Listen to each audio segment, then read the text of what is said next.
우리 말씀 보겠습니다. 로마서 10장 18절 다 같이 읽겠습니다. 시작. 누구든지 주의 이름을 부르는 자는 구원을 받으리라. 그런즉 그들이 믿지 아니하는 이를 어찌 부르리요? 듣지도 못한 이를 어찌 믿으리요? 전파하는 자가 없이 어찌 들으리요? 보내심을 받지 아니하였으면 어찌 전파하리요? 기록된 바 아름답도다. 좋은 소식을 전하는 자들의 발이여 함과 같으니라. 그러나 그들이 다 복음을 순종하지 아니하였도다. 이사야가 이르되 주여 우리가 전한 것을 누가 믿었나이까 하였으니 그러므로 믿음은 들음에서 나며 들음은 그리스도의 말씀으로 말미암았느니라. 그러나 내가 말하노니 그들이 듣지 아니하였느냐. 그렇지 아니하니 그 소리가 온 땅에 퍼졌고 그 말씀이 땅끝까지 이르렀도다 하였느니라. 아멘. 쉬운 성경으로 제가 다시 읽어드리겠습니다. 그것은 누구든지 주님의 이름을 부르는 자는 구원을 얻을 것이기 때문입니다. 그러면 그들이 믿지 않는 분을 어떻게 부를 수 있겠습니까? 또 그들이 들은 적이 없는 분을 어떻게 믿을 수 있겠습니까? 그들에게 선포해 주는 사람이 없는데 어떻게 그들이 들을 수 있겠습니까? 그들이 보냄을 받지 않았다면 어떻게 선포할 수 있겠습니까? 좋은 소식을 전하는 사람들의 발이 얼마나 아름다운가 라고 기록된 말씀처럼 말입니다. 그러나 이스라엘 백성이 다 복음을 받아들인 것은 아닙니다. 이사야가 이렇게 말하였습니다. 주님, 우리가 전한 것을 누가 믿었습니까? 따라서 믿음은 말씀을 듣는 것에서 얻게 되고 말씀을 듣는 것은 그리스도의 말씀을 통해서 얻게 됩니다. 그러면 내가 묻겠습니다. 이스라엘 백성들이 복음을 들어본 적이 없단 말입니까? 아닙니다. 그들은 분명히 들었습니다. 그들의 소리가 온 땅에 퍼졌고 그들의 말이 땅 끝까지 이르렀다라고 성경에 기록되었습니다. 아멘. 이제 봄이 무르익었다가 오늘은 갑자기 여름으로 왔습니다. 밖에는 날씨가 정말 덥습니다. 이 봄에 여기저기 벚꽃이 엊그제는 만발하더니 이제는 그것이 점점 떨어져 가고 있습니다. 그 벚꽃이 피어 있을 때 여기저기 사람들이 구경하려고 야외로 나들이를 많이 갔습니다. 근데 지금은 꽃잎이 많이 떨어졌습니다. 이 꽃잎이 지고 나면은 그곳에는 열매가 열립니다. 이 벚꽃 열매가 버찌라고 하는데 예전에 맛이 어떨까 한번 따서 먹어본 적이 있습니다. 근데 정말 쓰고 쉬어서 이건 먹을 게 못 되겠구나 라는 생각이 많이 들었습니다. 저는 체리를 좋아해서 혹시나 싶어서 하도 탐스럽게 그렇게 빨갛게 익어 있어서 그렇게 따먹었습니다. 계절은 늘 우리에게 이처럼 다양한 풍경을 제공을 해주게 됩니다. 그리고 그 생동감을 증명을 해주고 있습니다. 그렇게 삭막했던 겨울 풍경이 봄이 오니 형형색색 칠해져서 너무나 장관을 이루게 됩니다. 단 몇 개월 사이에 이렇게 극과 극으로 그 풍경이 바뀝니다. 아마도 하나님께서 겨울을 겪는 과정 정말로 우리가 힘들었고 또 움츠려들었던 그 마음 이렇게 반전을 시켜서 더 진한 감동을 우리에게 주시려고 하신 것이 아닌가 스스로 생각을 해보게 됩니다. 늘 이렇게 봄만 같다면 얼마나 좋을까 하는 바람을 어느 날 가져본 적이 있습니다. 여러분도 늘 이렇게 봄만 같다면 얼마나 좋을까 하는 그런 마음이 있지 않습니까? 근데 안타깝게도 어김없이 우리는 여름을 맞이하게 됩니다. 너무 더워서 지치게 되고 모기가 여기저기 날아다니면서 잠을 설치게 만들고 정말로 봄날이 그리워지게 됩니다. 그러나 이런 과정이 우리를 생존하게 만들어서 가을에 추수하게 또 만들어줍니다. 그러니 어쩌겠습니까? 더워도 이유가 있고 추워도 다 이유가 있으려니 하며 인생을 우린 그렇게 받아들이고 참고 살아야 하지 않겠습니까? 다음날 추수를 우리는 기대하면서 이 어려움을 이겨내야 하지 않겠습니까? 인생이라는 것이 이 계절과 같지 않나 가끔은 생각을 하며 스스로 위로를 해보게 됩니다. 좋은 날도 있는 것 같은데 그 좋은 날은 앞으로 닥칠 어려움을 위한 것이었다. 또 이 어려움은 그 다음 날에 있을 추수를 위한 것이었다. 또 그 추수는 또한 겨울을 이겨내기 위해서 우리에게 부여된 것이 아닌가 생각을 해보게 됩니다. 그리고 겨울이 되어서 땅이 쉬고 그리고 나무도 쉬게 되어 그 다음 봄날을 준비하게 됩니다. 이처럼 우리는 이 세상은 다 과정이 있는 것입니다. 그 과정 속에서 나무도 그렇고 온 만물이 다음 준비를 하게 됩니다. 우리 인생도 어른부터 시작해서 살면은 얼마나 좋을까라는 생각을 합니다. 세월 낭비도 없고 키우는 수고도 없이 그렇게 이미 다 자란 상태에서 이미 다 생각을 가진 상태에서 그렇게 태어난다면은 얼마나 좋을까라는 생각을 해보기도 합니다. 그런데 하나님께서는 그렇게 두지 않으신 것이 아마 다 이유가 있으셔서 그럴 것입니다. 가끔 이런 질문을 스스로에게 해본 적이 있습니다. 과정이 왜 필요할까? 왜 이렇게 과정을 겪어야 할까? 정말로 과정이란 지겨울 때가 너무나 많이 있습니다. 어서 빨리 결과를 얻고 싶은 적이 있을 것입니다. 그래서 사람들은 자기 스스로에게 아니면 다른 사람에게 이렇게 따져서 물어볼 것입니다. 과정이 그렇게 중요합니까? 그러면 또 이렇게 되묻게 될 것입니다. 그러면 결과만 중요해? 그러면서 그것에 대해서 서로 논쟁을 할 수도 있습니다. 과정이 중요하다고 생각을 합니까? 아니면 결과가 더 중요하다고 생각합니까? 무엇을 더 중시해야 된다고 여러분은 생각을 합니까? 저의 결론을 먼저 말씀드린다면은 결과도 과정 중 하나로 그 둘 중 무엇이 더 중요한지 서로 비교 대상이 될 수 없다는 것이 저의 생각입니다. 즉 결과가 아무리 과정에 비해 좋았다라고 해도 그 결과가 모든 것의 끝이 아니라는 것입니다. 그 역시 다른 과정을 위한 과정에 불과할 수도 있기 때문에 그렇습니다. 우리는 결과에 너무 집착하느라 그리고 또 과정에 너무 집착하느라 마음의 갈등을 겪을 수밖에 없습니다.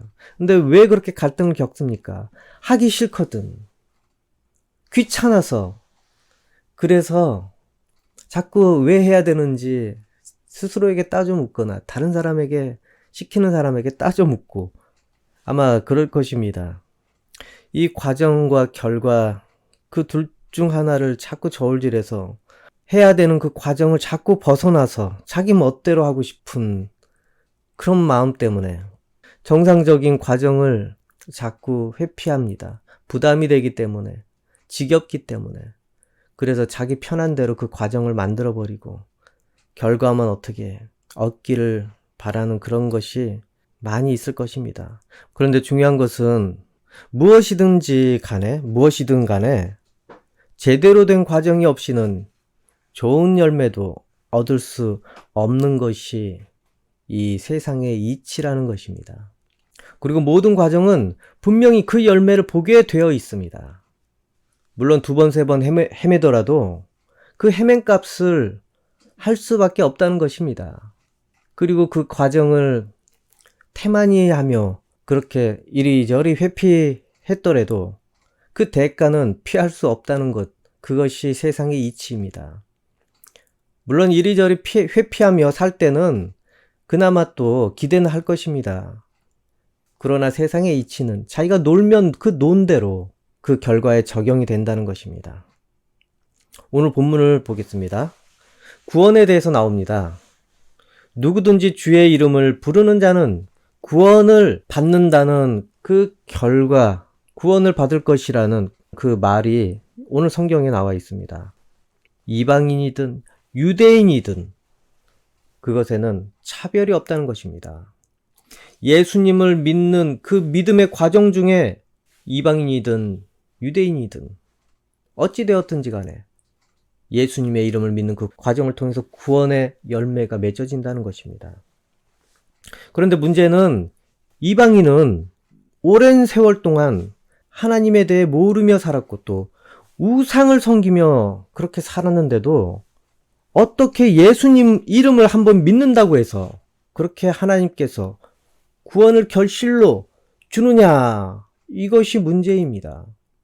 율법도 모르고 할례도 받지 않았고 또 그 조상들은 언약도 하나님께 받지 않았는데, 그리고 지금 현실을 보면은 율법에서 하지 말라는 그 삶을 그렇게 살아왔는데 어떻게 그게 가능하겠느냐?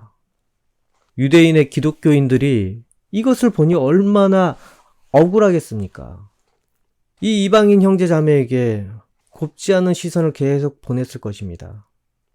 자신들은 조상 때부터 하나님을 섬기기 위해서, 율법을 지키기 위해서 그렇게 절제하고 그리고 힘들게 살았는데, 그래서 우리가 여기까지 온 것인데, 이 사람들은 자기 바라는 대로 그 조상 때부터 하나님과 상관없이 살아놓고 한번 예수님을 받아들이고 믿었다고 이런 혜택을 줘야 되나?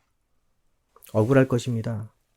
이 하나님의 복은 유대인에게 약속된 것인데, 그리고 예수 그리스도 역시 이스라엘의 구원을 위한 메시아인데 이방인이 하나님의 백성이 된다는 그것에 대해서 어떻게 쉽게 그렇게 받아들일 수 있겠습니까? 정말 억울하지 않겠습니까? 그런데 바울은 그러한 버려졌던 그 이방인들에게 보냄을 받게 되었습니다. 그리고 복음의 씨를 뿌렸습니다. 이후 바울은 그들에게 편지를 보내는데 이 상황에 대해서, 이방인들에게 편지로 이 상황에 대해서 해석을 해줍니다. 바로 너희는 접붙임 받은 존재다. 자랑하지 마라. 접붙임 이해합니까? 이 나무를 키우는데 거기에 다른 나무의 가지를 가져다가 꽂아서 그 가지를 자라게 하는 것입니다. 이전에 단감, 그것을 얻기 위해서 어느 감나무에다가 이 떫은 감나무 가지를 거기다 꽂으면은 거기에서 더 달콤한 감이 열린다고 그렇게 했습니다. 로마서 11장 17에서 21절, 참 올리브 나무의 가지 중에서 얼마를 잘라낸 뒤 야생 올리브 나무가지인 여러분을 원가지에 붙이면 접붙여진 가지는 참 올리브 나무로부터 올라오는 양분을 받게 됩니다. 그러니 여러분은 잘려나간 가지를 향해 자랑하지 마십시오. 자랑하더라도 명심할 것이 있습니다. 여러분이 뿌리를 지탱하는 것이 아니라 뿌리가 여러분을 지탱한다는 사실입니다. 여러분은 이렇게 말할 수도 있을 것입니다. 나를 접붙이기 위해 가지들이 잘려나갔다 라고 말입니다. 이것은 100번 지당한 말입니다. 그 가지들은 믿지 않았기 때문에 잘려나갔고 반대로 여러분은 믿었기 때문에 나무에 붙어 있습니다. 그러니 자만하지 말고 오히려 두려워하십시오. 하나님께서 원래 나무에 붙어 있던 가지들도 아끼지 않으셨다면 여러분도 아끼지 않으실 것입니다. 우리는 바로 접붙임된 존재들입니다, 여러분. 방금 읽은 말씀은 상당히 우리에게 두려움을 주는 말씀입니다. 한번 믿었으면 영원히 붙어 있을 것이라는 그 믿음의 경고를, 그 자만의 경고를 주는 말씀입니다. 내가 접붙임된 존재라는 사실을 이해하지 못한다면 어찌 될지 한번 생각을 해보십시오. 하나님께서 그 가지들을 잘라낸 이유가 있습니다. 원래 있던 가지들, 열매를 맺으라고 그렇게 키웠는데 열매를 맺지 못하고 하나님 뜻에 맞추지 못했기 때문에 잘라내고, 다른 건강한 가지들, 열매 잘 맺는 가지들, 그것을 가져다가 접붙임한 것입니다. 그렇다면 어떻습니까? 우리가 멋대로 우리는 안 잘려나간다, 지금 붙어 있으니까 그렇게 자만하고 태만하게 산다면 분명히 잘려나갈 일이 있을 것입니다. 그러니 여러분들도 믿음의 과정을 성실히 자기 삶에 실천을 해야 될 것입니다. 내가 한번 구원받았다고 해서 자만하며 산다면 이스라엘 역사 속에 드러난 것들이 자기에게 현실이 될 수밖에 없습니다. 이렇게 접붙임된 우리는 자기 존재에 대해서 먼저 생각을 해봐야 됩니다. 내가 여기 접붙임될 자격이 있는지, 예수님을 통해서 구원받을 수 있는 자격이 되는지. 물론 예수님 이름을 통해서 누구나 차별 없이 구원을 받는 것, 그것은 당연한 것입니다. 하지만 우리가 예수님을 믿을 자격이나 되는지, 우리 조상들은 어떻습니까? 우리의 뿌리는 어떤 뿌리입니까? 우리 조상들은 그동안 저주받을 짓만 그렇게 해오며 살았습니다. 그리고 이 저주에 허덕이면서 그렇게 살았습니다. 그러면 그 자녀 역시나 그 뿌리에서 받은 영양분을 받아먹고 결실을 맺으며 살았기 때문에 그대로 물려받아야 되는 것이 정상입니다. 그렇기 때문에 우리가 지금 이렇게 이스라엘의 하나님을 만난 것, 그리고 예수님을 나의 구주로 받아들인 것은 엄청난 혁명이라는 것입니다. 엄청난 일이라는 것입니다. 그런데 마음에 그것이 느낌이 옵니까?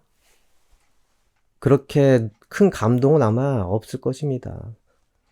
하지만 유대인들은 수 없는 과정을 겪고서, 그리고 여러 가지 환난과 고난을 받으면서 그렇게 하나님을 대하면서 살아왔습니다.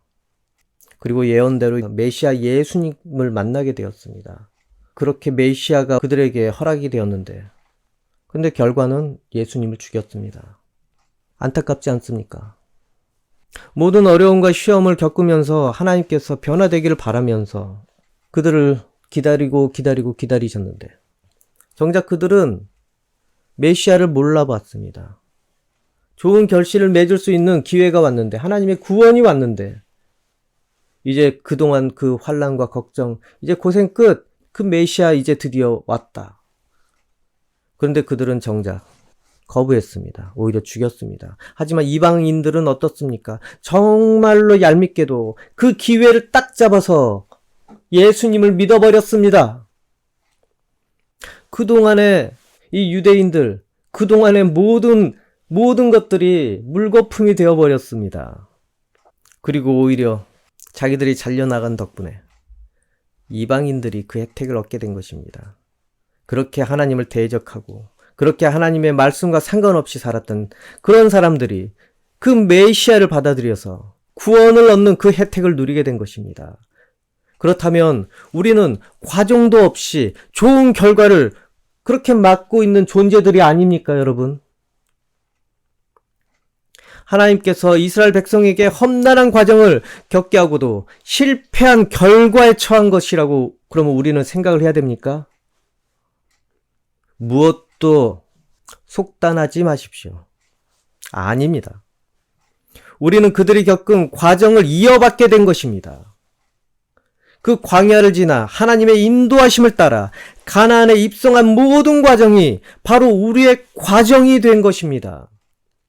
그리고 이스라엘의 불순종으로 하나님께서 아파하셨던 것과 그들의 멸망 모두 우리의 과정이 되었습니다. 또한 예수님의 죽으심과 부활 또한 마찬가지입니다. 이후에 제자들의 고난과 순교 또한 마찬가지이고, 그리고 선교사들의 고난 모두 지금 우리가 되기 위한 과정의 하나라는 것입니다.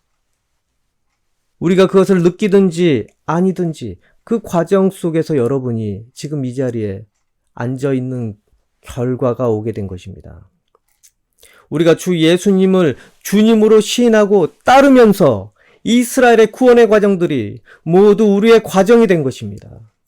하나님께서 예수 그리스도로 인하여 우리에게 선물을 주신 것입니다. 그 과정이 너희 것이 되게 하겠다. 그리고 그 과정의 결실로 우리가 태어나게 되었습니다. 이제 예수님은 우리의 구세주가 된 것입니다. 이처럼 여러분, 이스라엘의 멸망은 결과가 아니었습니다. 우리를 향한 복음의 한 과정이었던 것입니다. 그리고 다시 이스라엘도 복음의 씨를 우리를 통해서 쉽게 하나님께서 만들어 주실 것입니다. 씨를 뿌리는 과정을 잘 마친 결과 싹이 나고, 싹이 나서 꽃을 피우는 과정에서 꽃이 잘 핀 결과로, 그리고 또 열매가 맺어지는 과정이 오게 됩니다. 이후에 그 과정이 잘 이루어져서 열매가 잘 맺힌 결과를 얻게 됩니다. 그리고 그 열매가 잘 맺혀진 그 결과 덕분에 또다시 씨를 뿌리는 과정을 맞이하게 된다는 것입니다. 그것이 복음의 과정입니다, 여러분.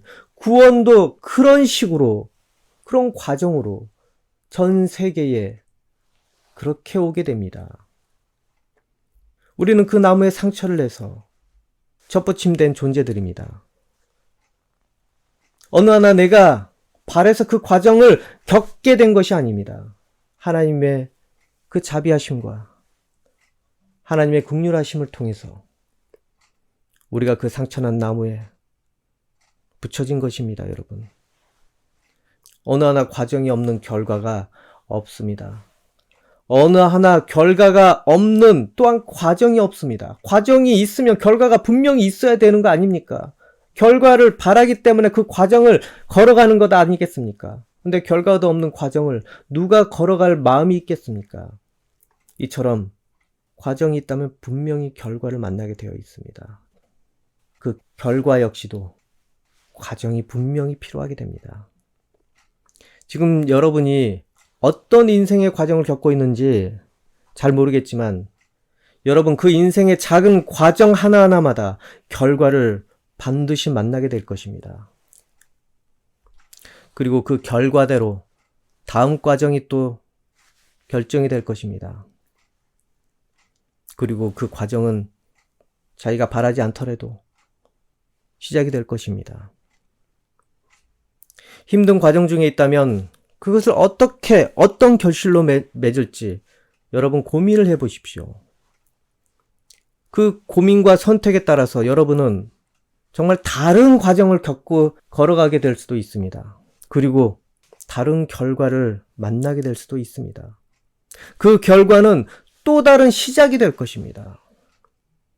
물론 지금 과정이 어려울 수도 있습니다. 또 귀찮을 수도 있습니다. 하지만 여러분 잘 참느냐 아니냐에 따라서 결과는 달라질 것입니다.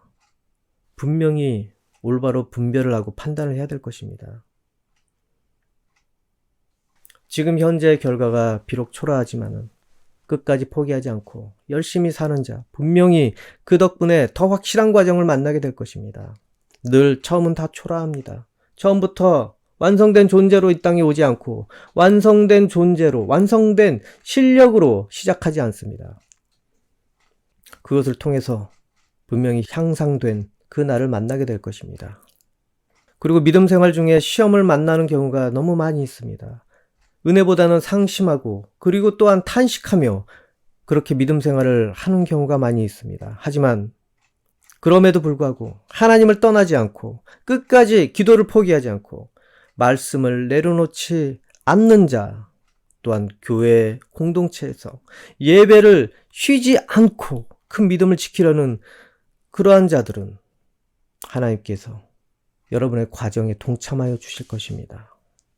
여러분께서 열매 맺는 과정까지 하나님께서 동참하여 주실 것입니다. 왜냐하면 그것이 하나님을 위한 일이기 때문에, 하나님과 상관 있는 일이기 때문에 하나님께서 책임을 져 주시게 되어 있습니다. 분명히 하나님께서는 이 과정이 헛되지 않도록 반드시 놀라운 일들을 여러분에게 만나게 해 주실 것입니다. 여러분, 각 사람이 당하는 그런 과정은 모두 같지 않습니다. 이 사람이 좋은 타이밍을 지금 만났더라면 다른 사람에게는 그 타이밍이 오히려 불이익이 될 수도 있고, 그리고 때로는 시작하는 사람이 있는가 하면 때로는 그것을 접는 사람도 있을 것입니다. 모든 사람이 똑같은 형편으로 우리는 살고 있지 않습니다. 역시 같은 형제 자매이지만 모든 사람이 똑같은 하나님의 은혜 중에 그렇게 믿음 생활을 하고 있지 않습니다. 교회 안에는 분명히 시험 든 그런 존재도 있을 뿐더러 또한 감사하며 기쁨에 찬 존재들도 같이 하나님을 예배하고 있을 것입니다. 하지만 여러분, 모든 사람이 과정의 타이밍이 다를 뿐 모두 하나님을 통해서 같은 은혜를 만나게 될 것입니다.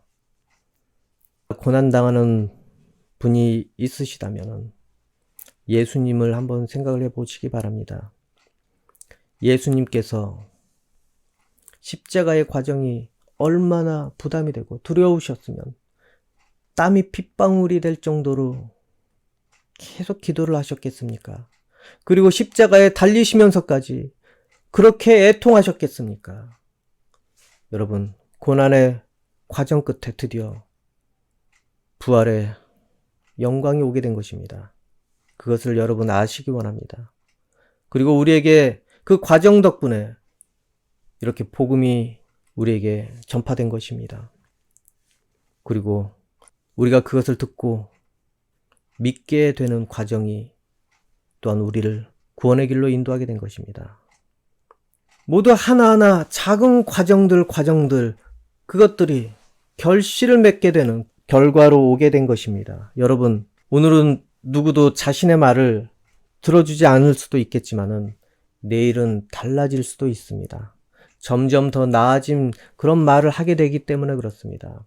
그리고 다음에는 사람들이 듣게 되고 그 다음에는 찾아와서 듣게 될 것입니다. 또한 초라해 보이는 이 믿음이라 하더라도 그것이 자기 보기에 낙심할 정도로 작아 보일 수도 있겠지만 그게 끝이 아니라 시작이라는 것, 그것을 아시기 바랍니다. 점점 여러분의 믿음의 경륜이 늘어가고 여러분이 당하는 여러 가지 일들 때문에 하나님과 추억이 점점 많아지게 될 것입니다. 우리는 때로는 작은 실수와 실패가 보이게 된다면 큰 실패로 이어진다고 생각할 수 있습니다.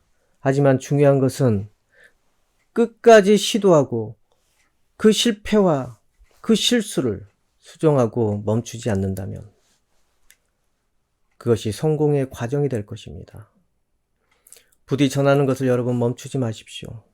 여러분 삶에 예수님의 복음을 전하는 것을 멈추지 마십시오.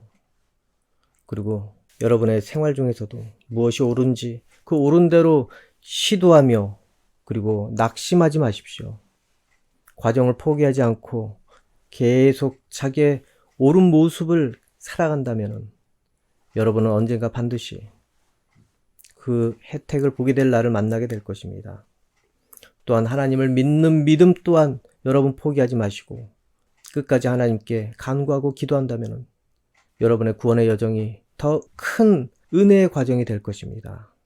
더 놀라운 은혜의 과정이 될 것입니다. 어느 날 하나님의 역사하심을 통하여서 모든 어려움과 모든 고난들이 지금의 기쁨을 더해주는 감동의 순간들로 변화될 것입니다. 그리고 고생하고 수고한 것이 있다면 하나님과 함께 하십시오. 그러면 하나님께서 함께 동행하시면서 여러분에게 공동의 추억이 되게 만들어 주실 것입니다. 하나님도 기쁘시고 하나님도 보람이 되고 그러한 여러분이 되기를 원합니다.